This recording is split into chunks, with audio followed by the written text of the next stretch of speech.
Oi pessoal, tudo bem? Eu sou a Sheila e eu vou começar agora um possível vlog de leitura.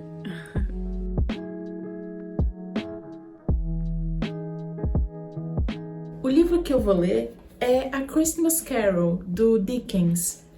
Eu tô lendo esse livro para cadeira de literatura de língua inglesa, edição 2, que é a que fala sobre literatura britânica. Nós já fizemos a 1, que fala de literatura dos Estados Unidos, e também tivemos uma cadeira anterior para falar sobre literatura e cultura de outros países de língua inglesa. Hoje é 21 de setembro, ontem foi feriado aqui no meu estado, e eu já queria ter começado antes, mas eu acabei adiantando umas coisinhas de trabalho para começar agora.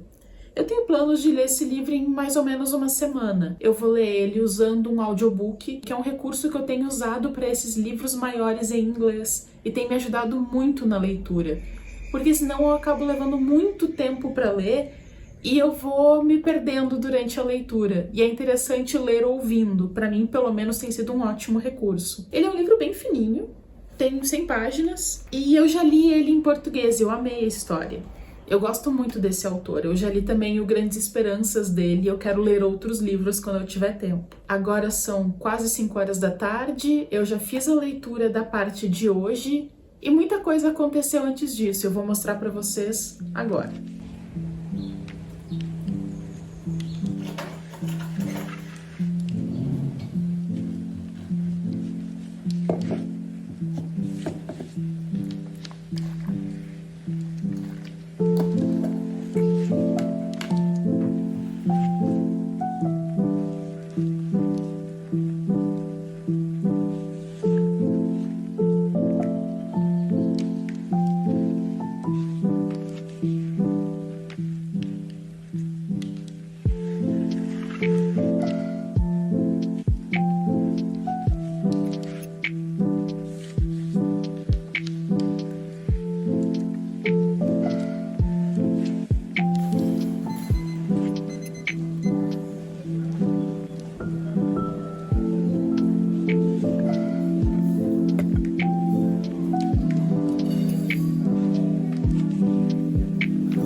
Bom dia, hoje é 22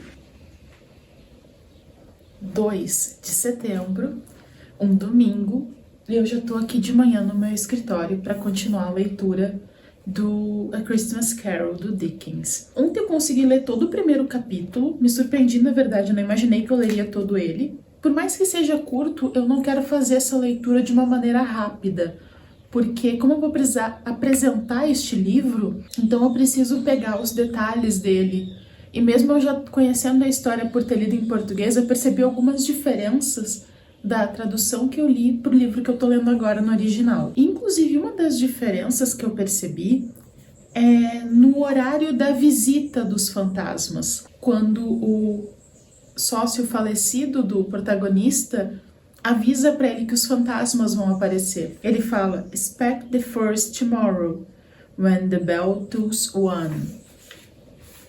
E depois, expect the second on the next night at the same hour. The third upon the next night when the last stroke of 12 has ceased to vibrate. Então ele tá falando que vão acontecer em noites diferentes. Só que na história que eu li traduzida, dizia que era na mesma noite, no intervalo de 1 minuto, algo assim, apareceriam esses fantasmas e levariam ele pra viagem que ele vai acabar fazendo, né, de alguma maneira. Então aqui eu já percebi uma grande diferença. E eu acredito que eu traga isso também para quando eu for apresentar o livro, porque nem sempre é tão simples a gente fazer uma tradução, ao mesmo tempo que ler traduzido nem sempre é tão interessante. É claro que muitas vezes as pessoas só vão ter acesso à tradução, e tudo bem, tá ótimo, o importante é conhecer a história, na verdade. Mas isso daqui é um detalhe que não é tão pequeno, é algo importante da história, e isso ficou muito diferente na tradução que eu li. Claro, devem ter outras traduções que têm uma correção melhor em relação ao original. Mas me preocupa ter lido uma tradução que mudou tanto algo que acontece no original para ela. Então hoje eu vou ler talvez todo o capítulo 2, ainda não sei. O capítulo 2 é grandinho? Não é tão grande. Mais ou menos cada capítulo tem umas 20 páginas, o livro é bem pequenininho, né? E é isso, vou começar minha leitura agora.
Bom dia, pessoal.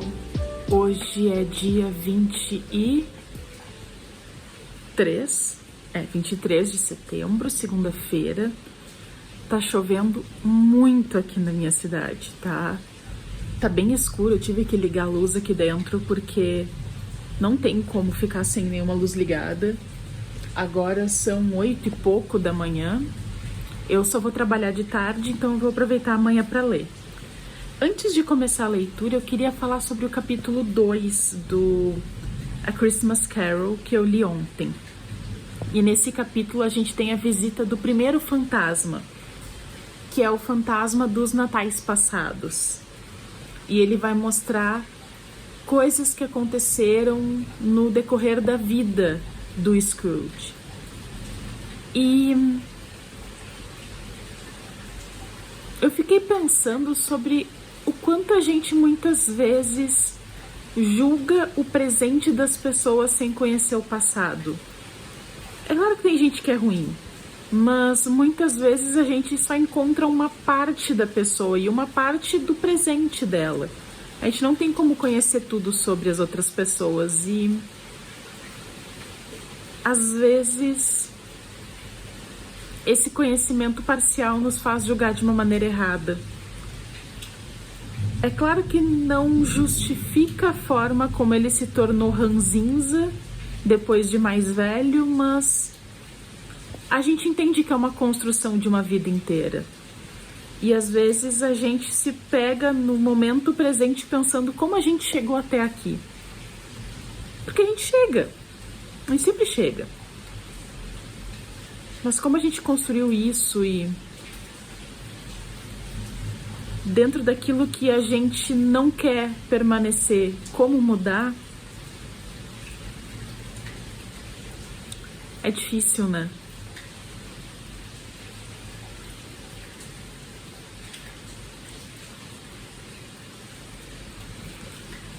A gente percebe que ele teve uma infância muito complicada e um início de vida adulta muito difícil.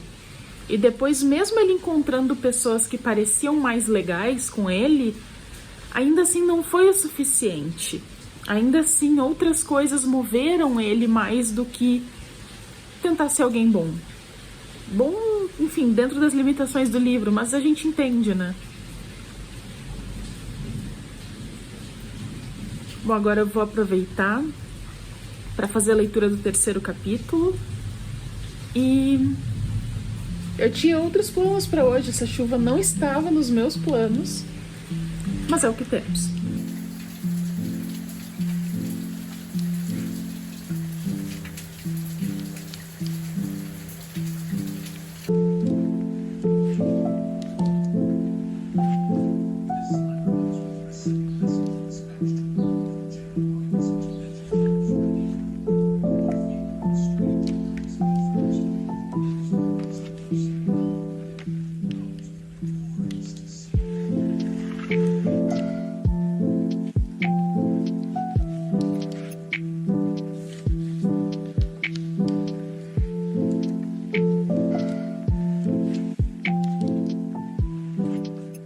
Hoje é dia 24 de setembro, eu não estou no meu escritório, nem na minha casa, nem na minha cidade.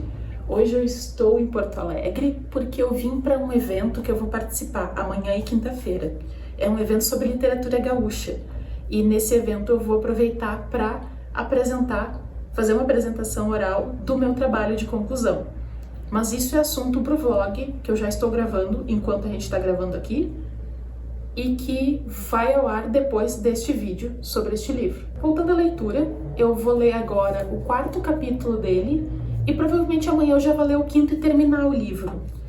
E ele foi uma leitura muito mais rápida do que eu imaginei que seria, porque em alguns momentos não é exatamente simples, mas como eu já li ele em português, eu tenho noção da história, apesar de eu discordar de algumas coisinhas da tradução. É claro que eu entendi agora o porquê daquela tradução de colocar que as coisas vão acontecer no mesmo minuto e não em dias diferentes, como acontece aqui. E eu quero falar um pouquinho também sobre o capítulo 3, que eu li ontem. É o capítulo que fala sobre a aparição do fantasma, enfim, do Natal presente, do Natal daquele momento, daquela noite de Natal. Ali deu para perceber muito do que eu imagino que seja uma das intenções do Dickens com essa história. Tem a parte muito triste da família desse empregado, do Scrooge, e também tem a parte que acaba sendo triste para o Scrooge do sobrinho dele, que nós já sabemos que ele se lembrou muito da irmã, que é a mãe desse sobrinho, no capítulo anterior, que é do Natal passado, dos natais passados, na verdade. Eu não sei até que ponto essas visões chegam a amolecer o coração do Scrooge. Eu não sei nem se isso é uma intenção, mas deu para perceber que o autor queria trazer como pessoas muito diferentes, em situações muito diferentes, conseguem viver aquele momento, conseguem se reunir com outras pessoas, conseguem se divertir de alguma forma. Mesmo assim, para mim, e me lembrando da leitura de quando eu li em português, essa acho que é a parte mais pesada do livro, esse Natal presente. Porque dá para perceber que o Scrooge, ele se dá conta que é aquilo que ele está perdendo por não ser uma pessoa um pouco menos, sei lá, rabugenta. Não é que ele é muito pior que isso, né? Mas a gente percebe que ele se dá conta da perda. É uma perda que ele poderia, se não fossem aqueles espíritos aparecendo, que ele poderia estar lá naquele momento, com qualquer uma daquelas famílias, tanto do empregado dele quanto do sobrinho. E me parece que essa perda, sabendo que ele não vai poder ir lá, mesmo estando assim, é um passo de poder ir. É aquele momento. Ele não perdeu ainda aquilo como ele já perdeu todo o passado. É o momento que ele poderia estar vivendo. Mas ele não pode. E ele não vai conseguir ir até lá. Não só porque os espíritos dos natais estão aparecendo, mas porque ele não criou uma relação para isso. Eu sei que existem duas grandes teorias sobre esse livro, de que o Dickens queria mostrar que as pessoas perderam o espírito natalino, e outra de que ele só estava escrevendo uma história tocante sobre o Natal. Eu me filio mais a essa segunda. Eu não acho que ele estivesse tentando fazer alguma coisa para mudar a mentalidade das pessoas. Mas é incrível como esse livro ainda nos toca quase 200 anos depois do lançamento dele. Tanto que a gente vê vários filmes, por exemplo, de Natal, que recriam de alguma forma essa história, alguns muito próximos, outros bem mais distantes, mas a ideia da história está toda lá. Então hoje, mais tarde, eu vou fazer a leitura do capítulo 4 e amanhã tem mais.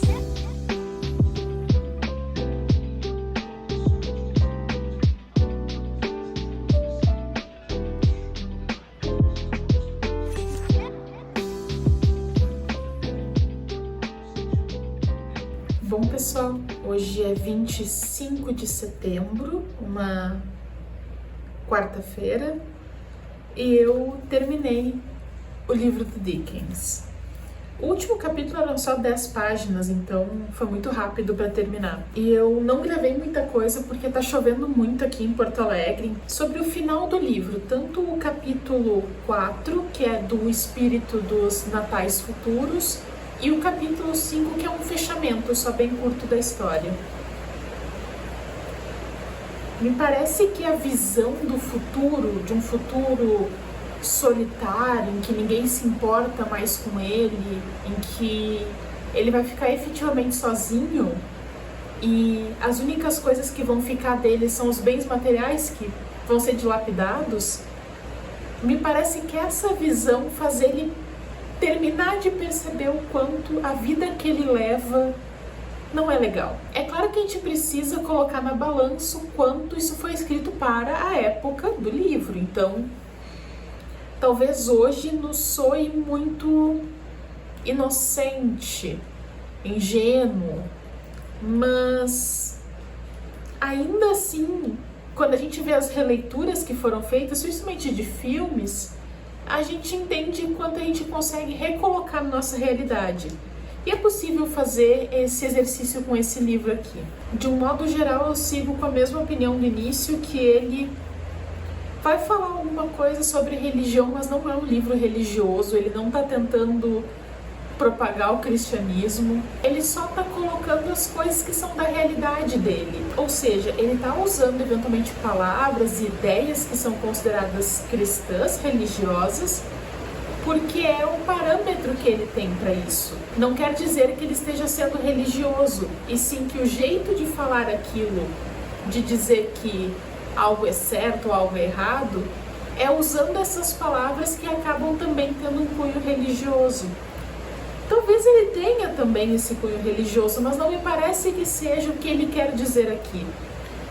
Ele quer efetivamente resgatar o espírito natalino, que é um espírito cristão, mas que não são apenas cristãos que têm essas características. Qualquer pessoa pode ser bondosa, pode ficar feliz durante os festejos, pode querer presentear, não precisa ter a ideia de que vai ser algo cristão.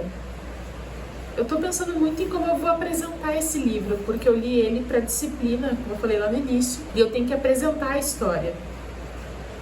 Tem algumas coisinhas já que eu separei, que eu imagino que vão ser legais, Mas esse contar a história, pelo menos na minha opinião, precisa ser sempre algo arrebatador.